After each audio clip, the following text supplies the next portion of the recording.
From IBM's Expert Labs group, and I'm going to show you how to use this Python utility to transcribe a series of audio files into text, as well as to measure the accuracy of that transcription.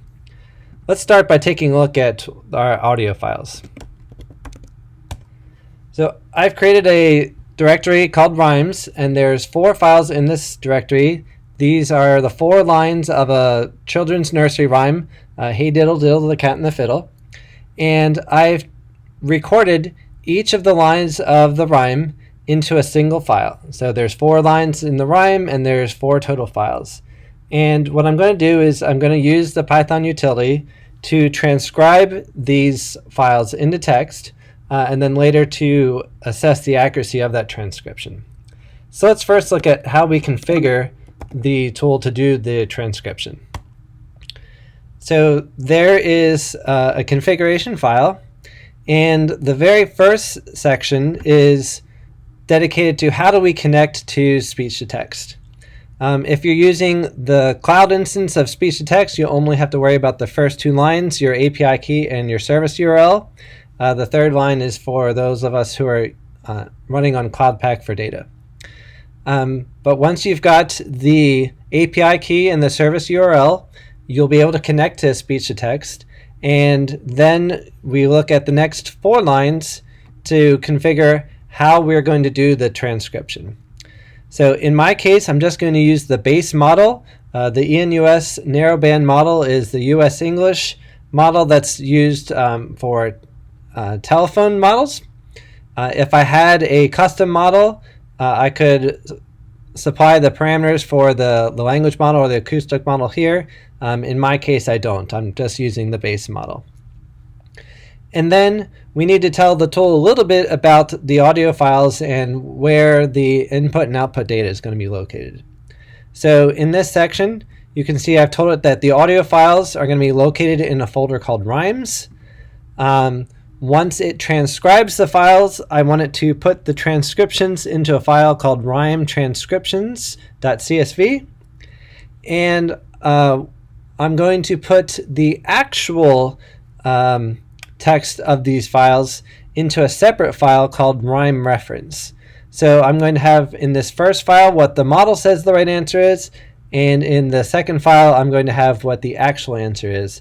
And we're going to use that to compare the model's transcription to the right one and find out what the accuracy is. Now at this point, neither of those 2 CSV files exist. We're going to create them with the tool. There's several other parameters that exist in this file, but for most cases the defaults are going to be fine.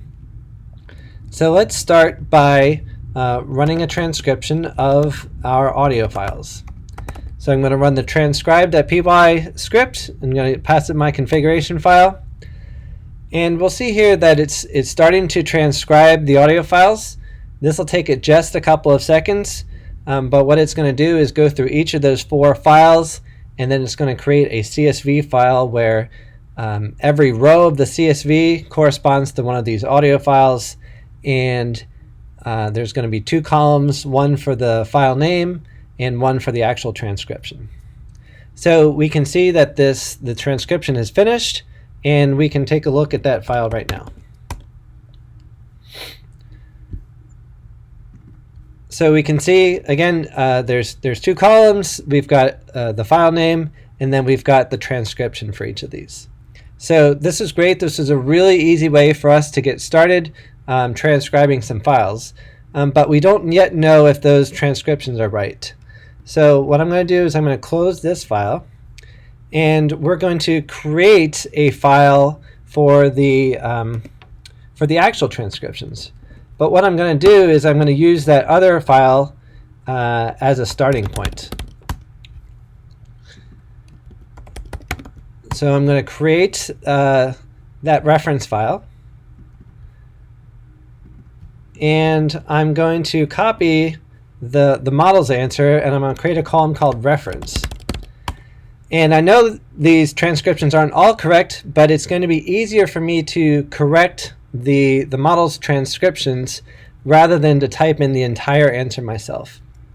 So there's only 4 files here. Let's go through the exercise, and let's listen to each of these and see if the model got them right. So my first file. Hey diddle diddle, the cat and the fiddle. All right, so in this one, the transcription was perfect. Let's move on to the second one.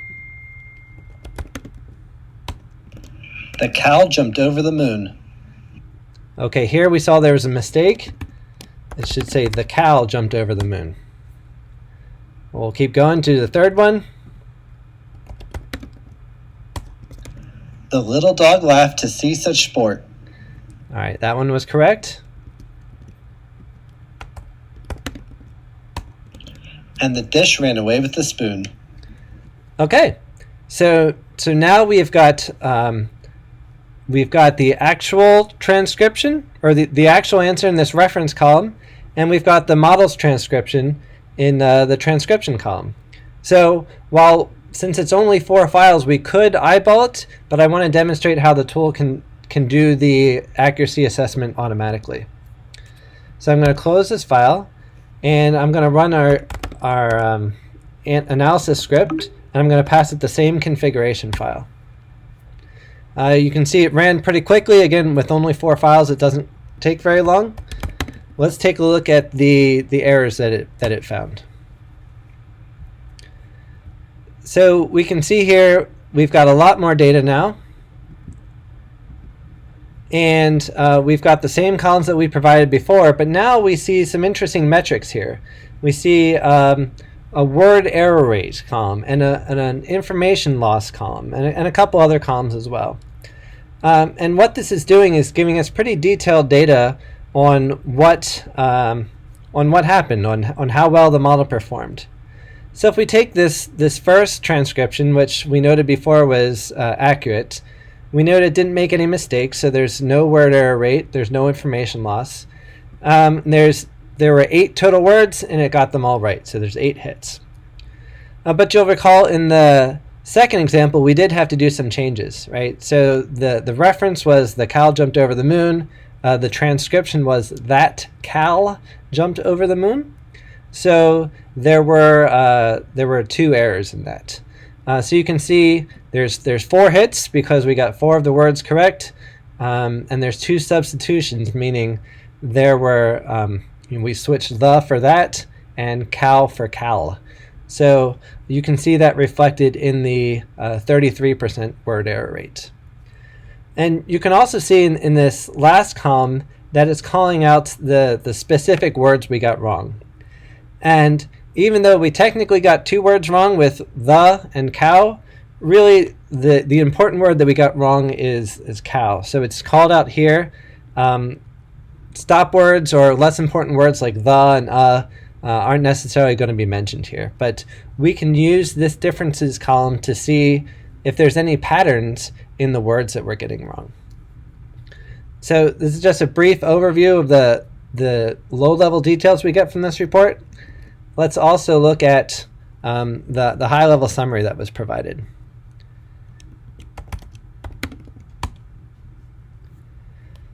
So here, this is, instead of giving us a line by line, we're going to get an overview of the entire thing.